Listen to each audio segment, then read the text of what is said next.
আমাদের শিক্ষামূলক চ্যানেল অগ্রণীতে তোমাদের সবাইকে স্বাগত জানাচ্ছি। আমি আজকে তোমাদের নবম শ্রেণীর গণিত বই থেকে অঙ্ক করাবো।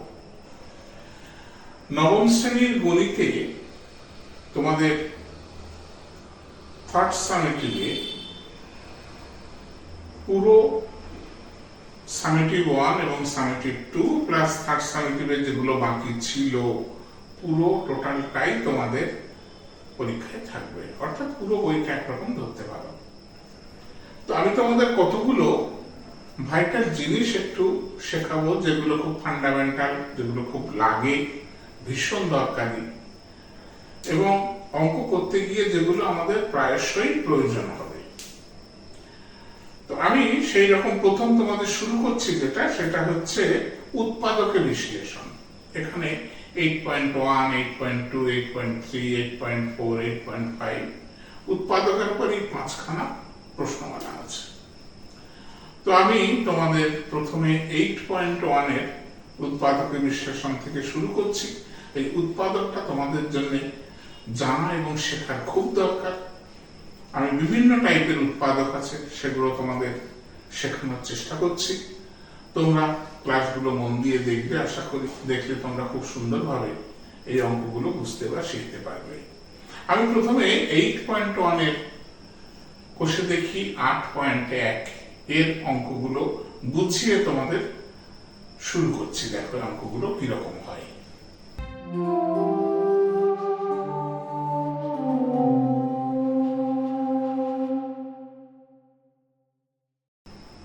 দেখো প্রথম অঙ্কটা আমি লিখেছি x³ - 3x + 2।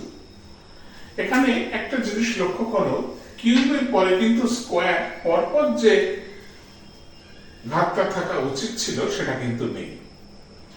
x³ এর পরেই x আছে, তারপরে সংখ্যা আছে। এই ধরনের অঙ্কগুলোকে বলে ভ্যানিশিং মেথড। এই ধরনের অঙ্কগুলোকে বলে ভ্যানিশিং মেথড। এই অঙ্কগুলো কিন্তু লক্ষ্য করবে যে আমি কত দিয়ে এই পুরো রাশিটা 0 হবে এটা প্রথমে আমাকে বার করতে হবে। x এর মান কত ধরলে রাশিটার মান 0 হবে সেটা আমাকে ধরতে হবে। তো এখানে প্রথমে তুমি দেখে নেবে একটু সাইডে যে f of x এখানে কত করলে আমার কি হবে। দেখো f of x যদি আমি এখানে f of x কি ছিল, এখানে x³ - 3x + 2। তো দেখো এখানে যদি আমি x এর মান 1 ধরি তাহলে রাশিটার মান 0 হচ্ছে। দেখো f of 1 কি ধরছি আমি, তাহলে 1³ - 3 × 1 + 2, that means দেখো 1 - 3 + 2, that means 3 - 3 = 0।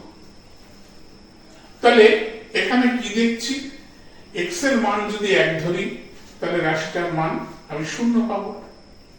x এর মান যদি 1 ধরি রাশিটার মান 0 পাবো। তাই যদি হয় তাহলে x এর মান আমি কত ধরেছিলাম, x এর মান আমি 1 ধরেছিলাম। তাহলে এটা কি হবে, or x - 1 = 0। তাহলে x - 1 একটা উৎপাদক। তাহলে x - 1 একটা উৎপাদক। তাহলে এখানে আমি কি করতে পারবো, এখানে লক্ষ্য করো, এখানে আমি সেকেন্ড লাইনকে ছেড়ে থার্ড লাইনে এখানে ঘাত কত আছে 3, যে কটা থাকবে সেই কটা x - 1 আমি লিখে নেব। x - 1 x - 1 x - 1। দেখো 3 আছে ঘাত, আমি 3টে লিখে নেব, নিলে আমার কি হবে দেখো। তাহলে এখানে x³ আছে, স্কয়ার নেব, তাহলে x³ হয়ে গেল, প্লাসে মাইনাসে মাইনাস x²। এখানে কোথাও x² আছে, নেই, তাহলে এটাকে আমাকে তাড়াতে হবে।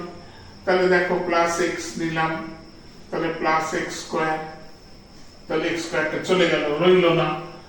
নেক্সট কি আছে, প্লাসে মাইনাসে মাইনাস x আছে কত, -3x, চলে এসছে আমার -x। তাহলে আর একটা -2 দরকার, তাহলে -2x মাইনাস হচ্ছে +2। দেখো এটা তাহলে এটার সঙ্গে ঠিক হয়ে গেল।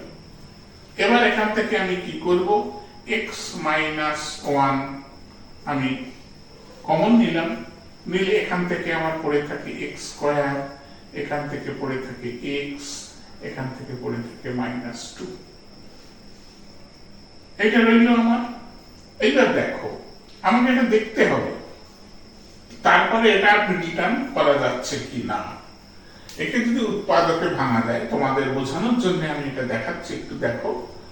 তাহলে এইটা যদি তুমি আবার করো তাহলে আসবে কি না, এটা ফার্স্ট তোমাদের দেখাচ্ছি। দেখো এখানে কি হবে, x² + 2x - x - 2 এটা আসবে। এটা মিডটার্ম করাচ্ছি, x - 1। তাহলে দেখো এখানে যদি আমি x কমন নিই, x + 2, এখানে যদি -1 কমন নিই, x + 2, তাহলে এখানে দেখো x - 1 রইল। তাহলে এখানে যদি x + 2 কমন নিই, তাহলে এখানে আরেকটা x - 1 পড়ে থাকে। তার মানে এখানে আমার কি হলো, x - 1 এর হোল স্কয়ার আর x + 2। এইভাবে অ্যান্সার, বা এইভাবেও তুমি রাখতে পারো, তোমরা রাখতে পারো, কোনো অসুবিধা নেই। অঙ্কটা বুঝতে পারলে কিনা দেখো। প্রথমে আমাকে দেখতে হবে কত দিয়ে রাশিটার মান 0 হচ্ছে। ওটা +1 হতে পারে, -1 হতে পারে, +2 হতে পারে, -2 হতে পারে, +3 হতে পারে, -3 হতে পারে, আর কি হতে পারে, +½ হতে পারে, -½ হতে পারে, +1/3 হতে পারে, -1/3 হতে পারে।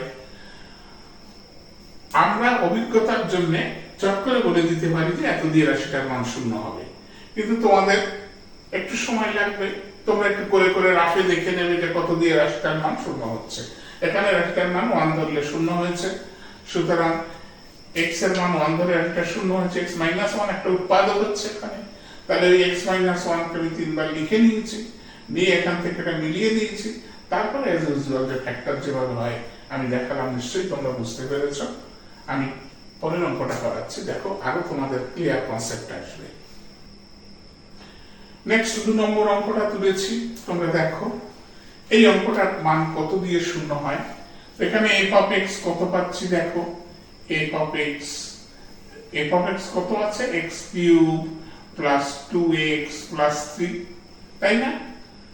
তাহলে f কত ধরলে রাশিটার মান 0 হবে, আমরা -1 ধরে দেখি। f (-1) ধরলে কি হবে, -1 এর whole cube +2 * -1 + 3, that means -1 - 2 + 3, that means -3 + 3, that means equals 0। তাহলে দেখো -1 ধরলে রাশিটার মান 0 হচ্ছে। তোমরা রাতে একটু +1 -1 দিয়ে করে দেখবে, যেগুলো বললাম, +2 - 3 বা -2 + 3 - 3 দেখবে। তাহলে আমার x এর মান -1 ধরে রাশিটার মান 0 হয়েছিল, 0 হয়েছিল। তাহলে কি হবে, দেখো x + 1, 1টা পক্ষান্তর হলে 1 হবে 0, তার মানে x + 1 একটা উৎপাদক। তাহলে কি লিখবো এখানে, এখানে দেখো x + 1 একটা উৎপাদক, x + 1, x + 1, x + 1, দেখো তাহলে এবার এর সঙ্গে মেলাতে হবে। এখানে x² যদি নিই তাহলে x³ হলো +x², দেখো এখানে x² নেই কোথাও, এটা তাহলে অবাঞ্ছিত, ওকে আমার তাড়াতে হবে। তাহলে -x যদি আমি করি তাহলে কি হবে, -x², তাহলে x²টা কেটে গেল, রইল না আমার, প্লাসে মাইনাসে -x, এখানে আমার কত আছে, +2x। তাহলে আমি যদি একটা +3 নিই তাহলে +3x, তাহলে দেখো +2x হয়ে গেল, প্লাসে প্লাসে +3, ওই দেখো +3। তাহলে এইবার এখানে কি করছি, x + 1 আমি কমন নিলাম, নিলে কি পড়ে থাকে, x² - x + 3। দেখো এখানে 3 × 1, এটাই হচ্ছে 3 এর উৎপাদক, কিন্তু 3 × 1 করে আমি 1 করতে পারছি না। এই গুণনীয় অঙ্কগুলো থেকে যোগ অথবা বিয়োগ করে আমি কখনোই মাঝখানটা আনতে পারছি না, তাহলে এটা মিডল টার্ম হচ্ছে না। তাহলে দিস ইজ ইউর অ্যান্সার, এখানেই উত্তর থাকবে। এটাই হয়ে গেল তোমার এই অঙ্কটা। তাহলে দেখো, আজকে আমি এই দুটো অঙ্ক তোমাদের এই জিরো মেথড থেকে করালাম, 8.1 থেকে। আমি পরের দিন এই প্রশ্নমালা থেকে আরো কিছু, এই কোর্সে থেকে 8.1 থেকে আরো কিছু অঙ্ক তোমাদের করিয়ে দেব। আজকে ক্লাসটা এই পর্যন্ত আমি রাখছি। তোমরা আশা করি এই অঙ্ক দুটো ভালো করে দেখবে এবং বুঝবে, এবার প্র্যাকটিস করবে। নিশ্চয়ই তোমরা বুঝে করতে পারবে, অসুবিধা নেই, দেখলে ভালো করে বুঝবে। আমি পরের দিন এর থেকে আরো কিছু অঙ্ক করাবো।